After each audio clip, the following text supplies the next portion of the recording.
Well, following on from the report, the intensifying trade war between China and the U.S. is prompting Chinese consumers to boycott products made by U.S. firms, including Apple's iPhone. Those switching are largely choosing Huawei smartphones to show their support for the Chinese firm that they see as being unfairly attacked by U.S. regulators. Here's Kim Da-mi. Chinese customers are turning their back on iPhones, including a senior media representative of the Chinese government. Xijin, the editor of the Chinese Global Times, tweeted on Monday that he had switched to a Huawei phone, ditching the iPhone that he had been using for 9 years. The editor said his decision didn't mean he thinks it's right to boycott Apple. Instead, he noted he chose to support the well-respected company Huawei by using its products.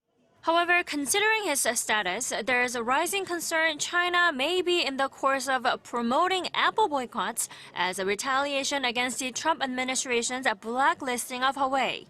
The Chinese editor also implied that he may completely throw away his old iPhone depending on how the U.S.-China trade talks develop.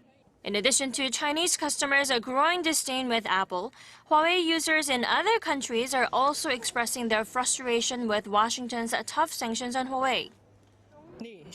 No, this sort of thing is unacceptable. It's again the customer that has to suffer because of some argument the Americans have with Chinese companies.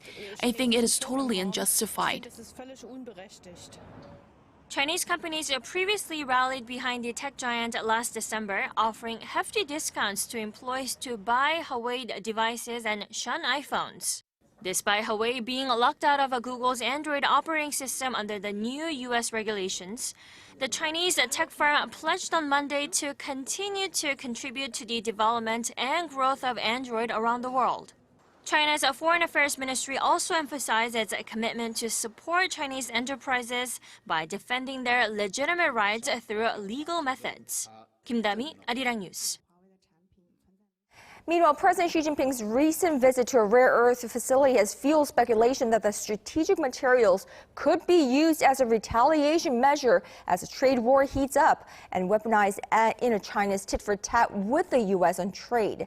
Now, Xi's visit was accompanied by Liu He, the vice premier who led the Chinese side in the trade negotiations with Washington. The U.S. relies on China, the dominant global supplier, for about 80% of its rare earth imports.